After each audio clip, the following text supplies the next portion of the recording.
나는 그날까지 우리가 평범한 부부라고 믿었습니다. 아침에 출근하고 저녁에 돌아와 같은 밥을 먹고 같은 집에서 잠드는 것. 돈은 넉넉하지 않았지만 적어도 서로를 속이지는 않는다고 생각했죠. 아내는 조용한 사람이었습니다. 화를 내는 법도 욕심을 드러내는 법도 없었어요. 그래서 더 믿었습니다. 그래서 더 묻지 않았습니다. 그날 밤 아내의 지갑에서 통장 하나를 보기 전까지는요. 그 안에 찍힌 숫자 16억.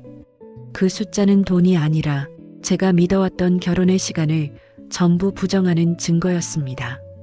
이 이야기는 복권에 대한 이야기가 아닙니다. 말하지 않았던 선택, 그리고 너무 늦게 알게 된 신뢰에 관한 이야기입니다. 이야기 시작 전 구독, 좋아요 눌러주시면 제작에 큰 도움이 됩니다. 꼭 눌러주세요.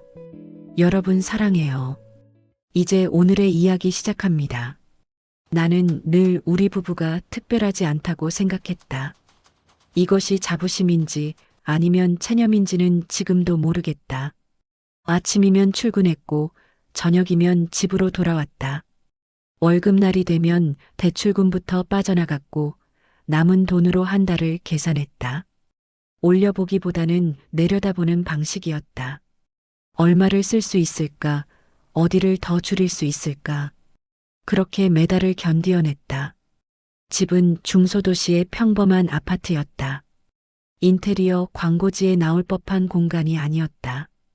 가구는 중고 쇼핑몰에서 구한 것들이 대부분이었고 벽에는 예쁜 액자 대신 시계와 달력이 붙어 있었다. 하지만 그곳은 나의 요새였다. 밖의 세상에서 헤쳐나온 나를 받아주는 곳이었다. 아내는 조용한 사람이었다. 목소리를 높이는 법이 없었고 불평도 거의 하지 않았다. 우리가 결혼한 지 15년이 되었는데 나는 아내가 화낸 모습을 거의 본 적이 없었다. 있다 해도 그것은 1초 정도의 눈빛의 변화였고 금방 사라졌다. 뭐 하는 거야? 라고 물으면 그냥 아무것도 아니야 라고 했다. 나는 그 말에 더 묻지 않았다. 물어야 한다는 생각을 하지 못했다. 그런 아내가 가진 유일한 취미가 복권이었다. 아니, 취미라고 부르기도 민망했다. 광기에 가까웠다. 매주, 아니 거의 매일 편의점에 들러 몇 장씩 사오곤 했다. 처음에는 웃음이 나왔다. 저 많은 돈이 다 탈 리 없잖아. 하지만 시간이 지나면서 나는 그것을 받아들였다. 모두가 뭔가에 중독되어 있다. 어떤 사람은 술에, 어떤 사람은 담배에, 그리고 아내는 복권에. 그렇다면 가장 무해한 중독 아닐까? 당첨되면 뭐 할 거야? 내가 웃으며 물으면 아내는 늘 같은 말을 했다. 그냥 마음이 좀 편해질 것 같아. 나는 그 말이 좋았다. 욕심이 없는 사람처럼 느껴졌으니까. 큰 꿈을 꾸지 않고 단지 마음이 편해지길 원하는 그런 소박함. 나는 아내를 사랑한다고 생각했다. 또는 적어도 아내를 이해하고 있다고 믿었다. 그래서 말리지 않았다. 이것이 내 첫 번째 실수였는지도 모른다. 아니, 이미 더 큰 실수들이 있었을지도 모른다. 생활비는 내가 책임졌다. 이것이 나의 자존심이었다. 남편으로서, 가장으로서 내가 할 수 있는 역할은 그것뿐이라고 생각했다. 그래서 아내에게는 매달 180만 원을 건넸다. 정해진 날에 정해진 금액을 손에 쥐어주었다. 고마움이 담긴 표정으로.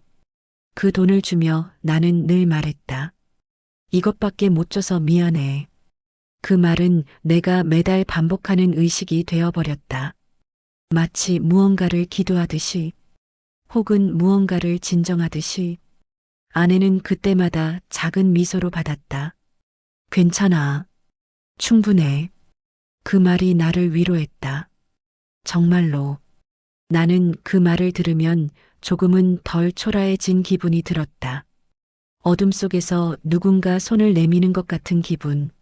나는 그것이 신뢰라고 생각했다. 며칠 전에 나는 직장에서 같은 부서의 김 과장을 만났다. 그도 비슷한 나이였다. 그의 아내도 복권을 산다고 했다. 모두가 그렇게 살아가는 건가? 그렇다면 우리는 정말 평범한 부부였다. 특별할 이유가 없었다. 평범함이 우리의 안전장치였다. 그때는 몰랐다. 평범함이 얼마나 위험한 것인지, 평범함 속에 얼마나 많은 것들이 숨어 있을 수 있는지. 아주 사소한 데서 시작됐다. 너무나 사소해서 처음에는 그것을 변화라고 인식하지도 못했다. 어느 날 금요일 아내가 술에 취해 들어왔다. 저녁 10시쯤이었다. 평소 아내는 밤 8시면 집에 있었다. 그리고 술을 거의 마시지 않는 사람이었다. 한두 잔의 소주로도 얼굴이 빨개지는 체질이었다. 그날 밤 아내의 얼굴은 붉어져 있었고 웃음이 많았다. 내가 본 것 중 가장 생생한 웃음이었다. 눈이 초롱초롱했고 움직임이 밝았다. 마치 다른 사람처럼. 여보, 이거. 아내는 내 손에 지폐 몇 장을 쥐어주었다. 10,000원짜리 몇 장과 5,000원짜리 몇 장. 합쳐봤을 때 약 5만 원 정도였다. 용돈이었다. 내가 아내에게 주는 월급의 일부를 되받는 상황이었다. 순간 기분이 묘했다. 당혹스러웠다. 고마움이 나오지 않았다. 대신 설명할 수 없는 불안이 스쳤다. 가슴 한 구석이 철렁 내려앉는 기분이었다. 뭐라고 하는 거야? 내 목소리가 조금 높아졌다. 아내는 괜히 내 어깨를 두드리고 괜히 웃었다. 요즘 당신 고생 많잖아. 내가 좀 도와주려고. 그 말이 왜 그렇게 낯설게 들렸는지 그때는 이유를 몰랐다. 아내의 손이 내 어깨에서 내려가면서 나는 그 손의 무게를 느꼈다. 이전까지는 느낀 적 없는 무게였다. 어디 다녀온 거야? 직장 모임이 있었어. 오랜만에. 직장 모임. 아내는 나를 만나기 전까지 편의점에서 일했다. 15년 전이었다. 지금 편의점 같은 곳에 아직도 알고 지내는 사람이 있다는 게 이상했다. 하지만 나는 더 이상 묻지 않았다. 묻는 것이 상대방을 신뢰하지 않는 것처럼 느껴졌으니까. 그날 밤 아내는 유난히 빨리 잠들었다. 침실로 들어간 지 5분도 되지 않아 코골이가 들렸다. 나는 거실에서 1시간을 더 깨어 있었다. 손에 들린 5만 원짜리 지폐들을 바라보며 내가 이해하지 못하는 아내의 친절. 그것은 무엇이었나? 그리고 나는 처음으로 아내의 지갑을 열었다. 죄책감이 있었다. 하지만 그것보다 강한 것은 호기심이었다. 아니, 두려움이었다. 내가 처음 보는 것들이 여러 개 있었다. 영수증들, 백화점 영수증, 카페 영수증, 마사지숍 영수증. 한 장 한 장을 펼쳐보았다. 날짜를 확인했다. 모두 최근 것들이었다. 1년 이내의 것들이었다. 그리고 통장, 은행 이름도 계좌번호도 낯선 통장이 하나 있었다. 우리가 가진 통장이 아니었다. 내 이름도 아내의 이름도 나와 있지 않았다. 아내의 본명이 적혀 있었지만 이전 직장의 신분증 사본과 함께 나는 한참을 망설였다. 이 선을 넘으면 뭔가가 달라질 거라는 직감이 있었다. 하지만 호기심이, 아니 두려움이 나를 밀었다. 통장을 펼쳤다. 숫자를 봤다. 16억. 눈을 감았다가 다시 떴다. 여전히 16억이었다. 화면이 자꾸 흔들렸다. 내 손이 떨렸다. 아니, 내 눈이 떨렸다. 아니, 내 몸 전체가 떨렸다. 그 숫자 아래에 찍힌 날짜는 3년 전이었다. 3년. 내가 출근하고 퇴근하며 지낸 그 시간들. 아내가 복권을 사고 있다고 생각하며 지낸 그 시간들. 월급을 나누며 이것밖에 못 줘서 미안해라고 했던 그 시간들. 그동안 아내는 16억을 가지고 있었다. 그 순간 내 머릿속에서 무언가가 툭 하고 끊어졌다. 마치 전깃줄이 끊어지는 순간처럼, 또는 누군가가 내 가슴 안의 끈을 잡아당기는 순간처럼. 놀랍게도 비명이 나오지 않았다. 손이 떨리지도 않았다. 대신 숨이 잘 안 쉬어졌다. 아, 그 다음 생각이 이어지지 않았다. 머릿속이 완전히 하얘졌다. 소음이 가득했다. 텔레비전 화면에 정적 같은 소음. 나는 계산을 해보려고 했다. 하지만 계산이 안 됐다. 16억이라는 숫자가 너무 컸다. 내가 아는 세상의 단위를 벗어났다. 나는 생애 동안 16억을 벌 수 있을까? 이 속도로, 이 월급으로. 아니다. 불가능하다. 그런데 아내는 가지고 있었다. 언제부터? 어떻게? 과거의 재해석. 손가락이 떨리며 통장의 거래 내역을 넘겼다. 한 장 한 장이 마치 증거물 같았다. 기간을 거슬러 올라갔다. 가장 최근부터 입금 기록이 거의 없었다. 대신 출금 기록만 가득했다. 마치 파이프에서 물이 빠져나가듯이. 한 달에 2천만 원, 어떤 달은 3천만 원.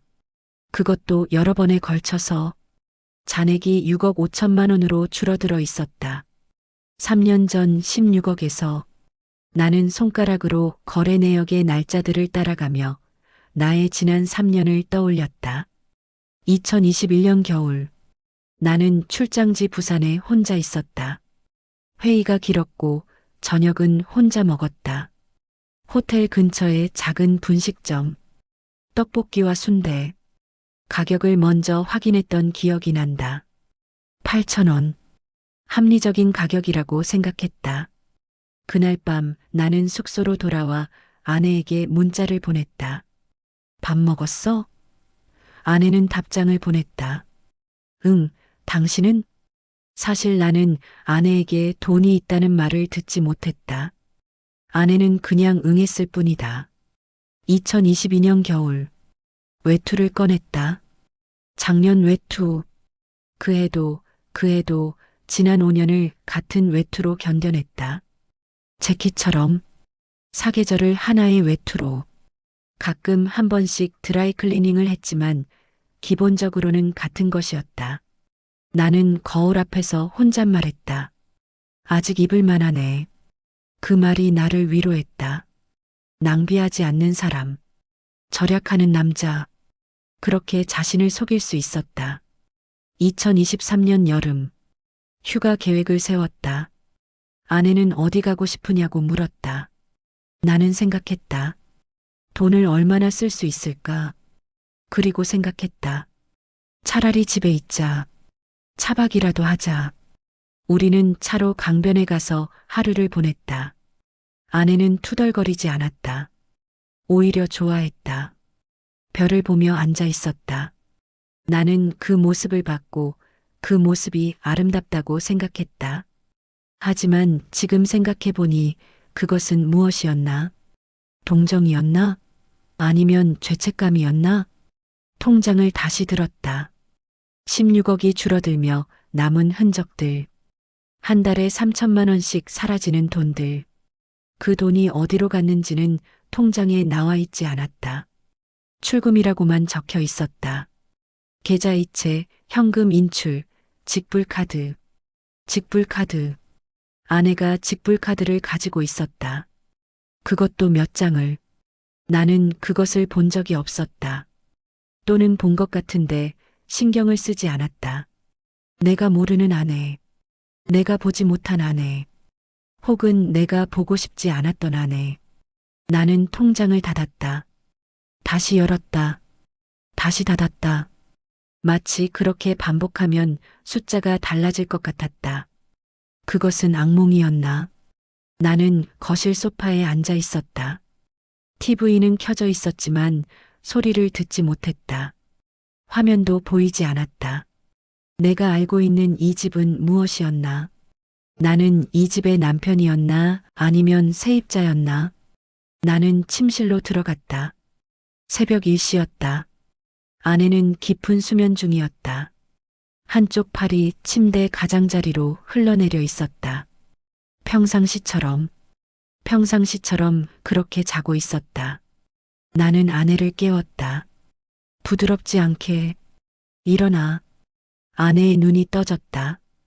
혼동 속에서 천천히 현실로 돌아오는 모습이었다. 뭐야? 나는 그대로 식탁으로 가서 통장을 올려두었다. 아내는 팬티만 입은 채로 거실로 나왔다.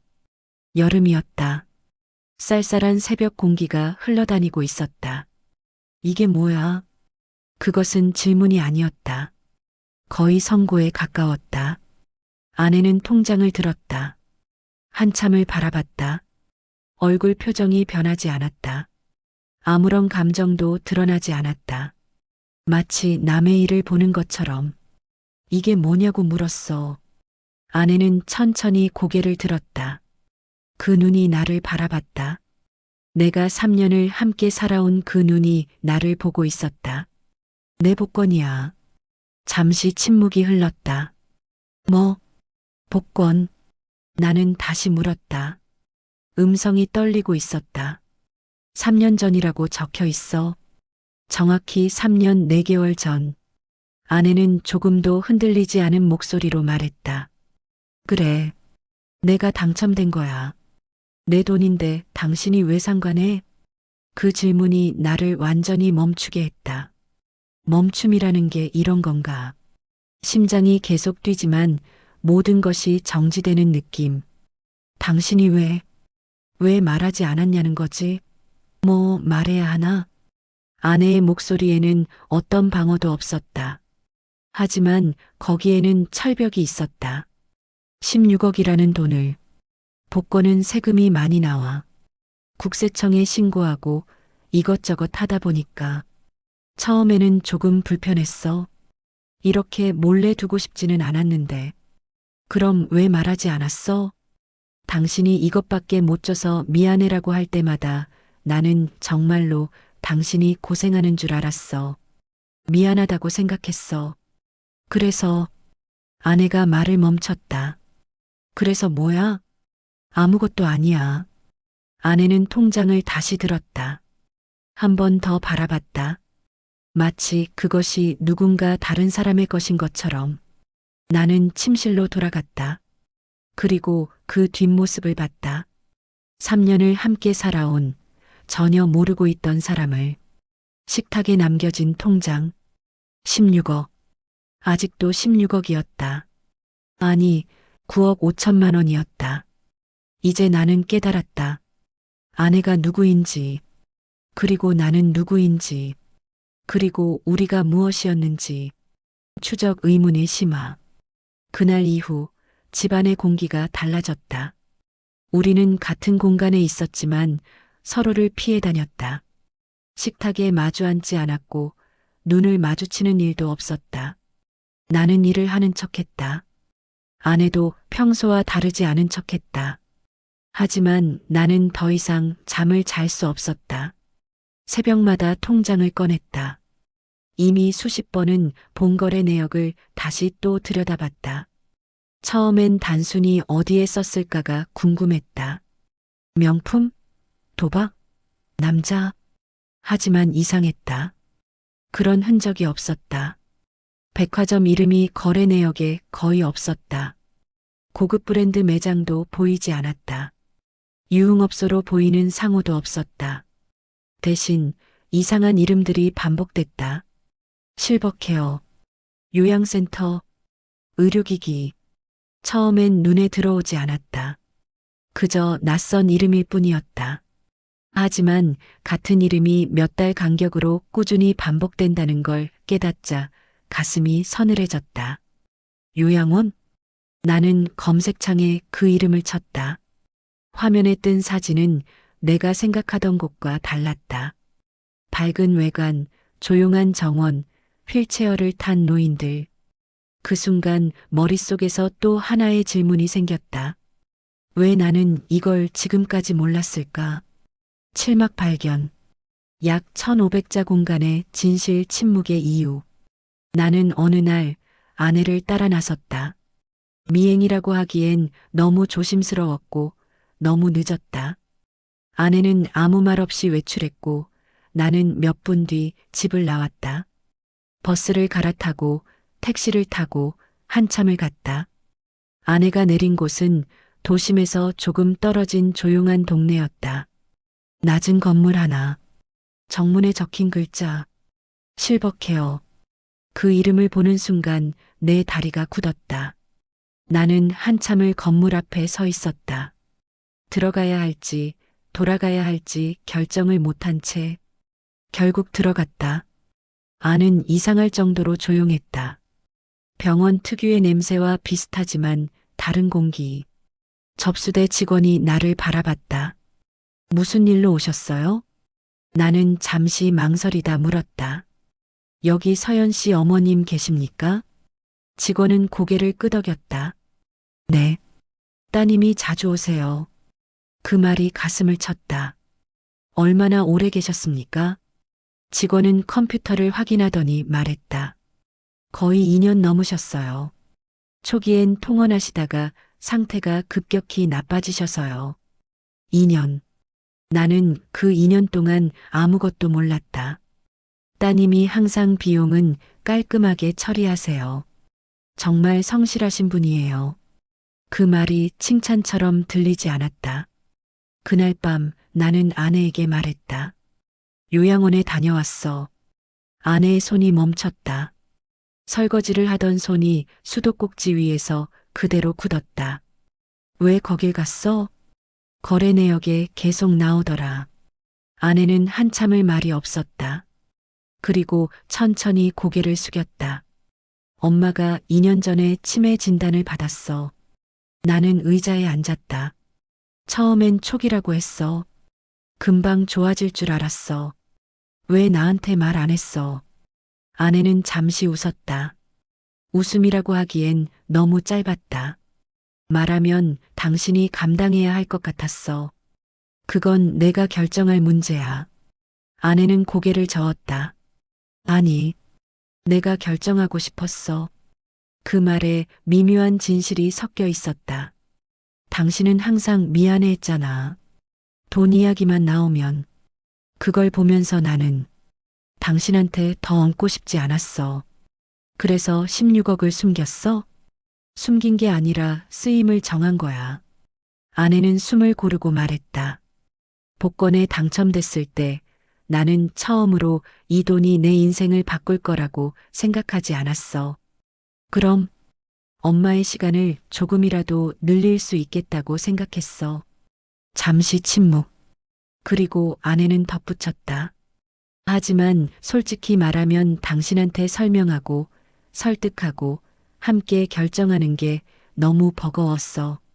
그 말이 칼처럼 꽂혔다. 선이었다. 하지만 동시에 나를 배제한 선택이었다. 며칠 뒤 나는 요양원을 다시 찾았다. 아내의 어머니는 나를 보지 못했다. 아니, 보았지만 알아보지 못했다. 안녕하세요.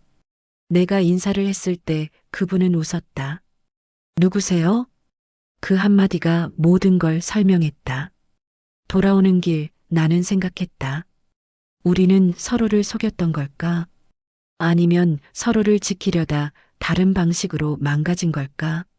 집에 돌아와 아내에게 말했다. 이해는 해. 아내는 아무 말도 하지 않았다. 하지만 같이 선택하지 않았다는 건 지울 수 없어. 그날 우리는 처음으로 서로 등을 돌린 채 잠들었다. 우리는 법적으로는 아직 부부였다. 하지만 예전으로 돌아가지는 않았다. 다만 한 가지는 알게 되었다. 신뢰가 깨지는 방식은 하나지만 신뢰를 지키려다 깨지는 방식은 이렇게 다를 수 있다는 걸. 우리는 결국 같은 선택을 하지 못했습니다. 하지만 이제는 압니다. 그게 사랑이 없어서도 믿음이 없어서도 아니었다는 걸요.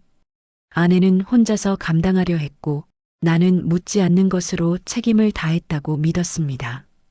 서로를 지키려는 방식이 달랐을 뿐 그 차이가 이렇게 큰 거리를 만들 줄은 몰랐습니다. 16억이라는 숫자는 시간이 지나면 사라질 겁니다.